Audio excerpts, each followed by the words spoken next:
हमारे साथ उन्हें शामिल करेंगे। अस्सलाम वालेकुम। अस्सलाम वालेकुम। वालेकुम सलाम जी, कौन बोल रही हैं? मैं फजीलत लाहौर से बात कर रही हूँ। जी फजीलत, क्या कहना चाहेंगे? खुश आमदीद। मैं डॉक्टर साहब से सवाल करना चाहती हूँ, कुछ अलामत पूछना चाहती हूँ, डॉक्टर साहब क्या बता सकेंगे? बिल्कुल, न्यूरो सर्जन है, कोशिश करेंगे, आप पूछिए। ऐसा है कि डॉक्टर साहब अस्सलाम वालेकुम। वालेकुम अस्सलाम जी। डॉक्टर साहब ऐसा है कि कभी कभी मेरी आंखों के आगे वाइट सिल्वर लाइनें आ जाती हैं और उसके थोड़ी देर बाद, आधे घंटे के बाद ना ऐसा होता है कि सर फटना शुरू हो जाता है। दुरुस्त है। और ये किस चीज की अलामत है? कभी मैंने इस चीज को सीरियस नहीं लिया, लेकिन 1 साल से ये मेरे साथ प्रॉब्लम आ रहा है ना। फजीलत, आपके जो सिम्टम्स हैं वो इस तरफ को जाते हैं जैसे कि आपको माइग्रेन हो। मैं आपसे क्या एक आध सवाल और पूछ सकता हूँ?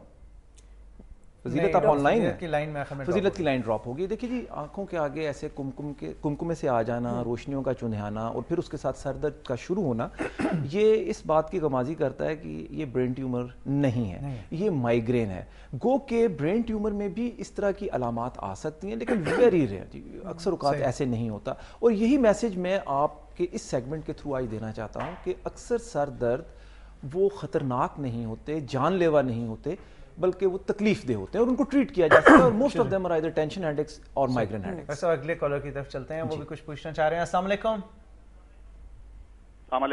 वालेकुम सलाम जी, कौन बोल रहे हैं? हाँ, अली मुत्तकी बात कर रहा हूँ कराची से। जी अली भाई, क्या कहना चाहेंगे? फारूक भाई, डॉक्टर साहब से मुझे सवाल करना था। जी जी पूछिए। अच्छा, मेरा ताल्लुक चूंकि ब्रॉडकास्टिंग से है और ट्रांसमीटर से वास्ता हमारा पड़ता रहता है ना। ओके। तो हाई पावर ट्रांसमीटर से भी वास्ता पड़ता है। तो मुझे सिर्फ यही पूछना था कि क्या इसकी रेडिएशन जो है या इसकी जो उसके साइड इफेक्ट्स या ब्रेन के लिए मतलब उसकी रेडिएशन कैसी है? ओके जी अली साहब, आपका सवाल बड़ा अहम है। लेकिन जैसे अभी मैंने बताया कि ये जो ट्रांसमीटर्स हैं ये रेडियो फ्रीक्वेंसी वेव्स होते हैं, जिस बिल्कुल इसी तरह जैसे हम मोबाइल्स के अंदर रेडियो फ्रीक्वेंसी वेव्स के जरिए ही सुन रहे होते हैं। तो ये वेव्स अभी तक किसी भी तौर पे ये साबित नहीं हो सका कि ये कार्सिनोजेनिक या ट्यूमरिजेनिक होती हैं और इनसे ट्यूमर्स बनने के बारे में कोई हतमी राय सामने नहीं है। सही जी। डॉक्टर साहब, मैं ये पूछना चाहूँगा कि अगर किसी का ब्रेन ट्यूमर डायग्नोज हो गया, अब वो जाहिर बात है उसकी ज़िंदगी में इतना बड़ी एक डिजीज़ की दहशत भी बहुत ज़्यादा है, तो क्या इसका इलाज मुमकिन है या फिर ये टर्मिनल इलनेस है, सिर्फ कंट्रोल कर सकते हैं, क्या होता है? आउटराइटली जी एक स्टेटमेंट जो है ना वो इसका अहाता नहीं करती। जो बिनाइन ब्रेन ट्यूमर्स हैं, जो सादा रसोली हैं, वो अक्सर क्योरेबल होती हैं। जो कैंसर्स हैं वो मेजॉरिटी फेटल होते हैं, यानी कि अक्सर औकात उनमें डेथ हो जाती है। कैंसर्स मुख्तलिफ ग्रेड्स के होते हैं, एक लो ग्रेड कैंसर्स होते हैं ब्रेन के, एक हायर ग्रेड कैंसर्स होते हैं। लो ग्रेड कैंसर्स में अच्छी इफेक्टिव ज़िंदगी गुजारने के मौके मौजूद होते हैं और मरीज़ कई कई साल अपने काम पे भी वापस चले जाते हैं, अपने ख़ानदान में भी वो एक अच्छी ज़िंदगी गुजार सकते हैं। लेकिन बदकिस्मती से जो हाई ग्रेड कैंसर्स होते हैं उनमें ये पॉसिबल नहीं होता, क्योंकि चंद माह से साल डेढ़ साल तक मुतवक्का ज़िंदगी का टाइम होता है। एक मैंने बड़ी प्यारी कोटेशन डॉक्टर साहब पढ़ी थी कल, मैंने सोचा इस प्लेटफॉर्म के जरिए आपके साथ भी शेयर करूं, नाज़रीन के साथ भी।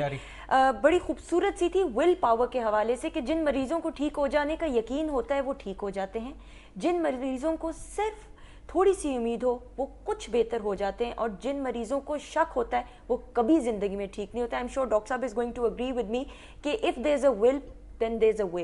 Will power, exactly. आप विल पावर को स्ट्रॉन्ग करेंगे, फिर देखें कि जिंदगी आपके लिए कितनी आसान हो जाती है। क्यों डॉक्टर साहब? जी बिल्कुल बजा फरमाया आपने। इसकी यकीनन साइंटिफिक बेसिस भी हैं। सबसे पहली बात तो ये कि जी बतौर मुसलमान हमारा अल्लाह के ऊपर ईमान और जो उसकी रजा है उसके आगे सर तस्लीम खम करना।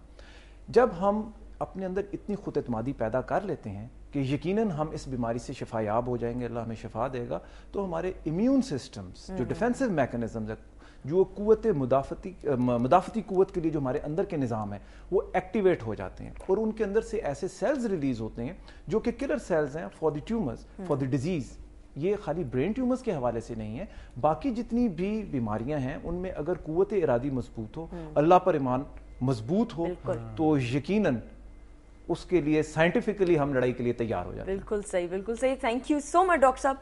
It was a pleasure having you. And एक दफ़ा फिर नाज़रीन को बताते चलें आज वर्ल्ड ब्रेन ट्यूमर डे है और इस हवाले से हमने आगाही आपको देने के लिए ये प्लेटफॉर्म को इस्तेमाल किया, डॉक्टर साहब को दावत दी और हमने सवाल भी आज का जो है इसी हवाले से किया। गिफ्ट हैम्पर का सवाल है जिसका आप जवाब देंगे तो आपको मिलेगा सुपर डुपर गुडी बैग या गिफ्ट हैम्पर भी कह लें तो क्या ही बात होगी।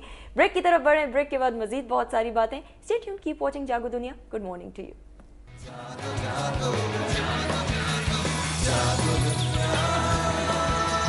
Jago,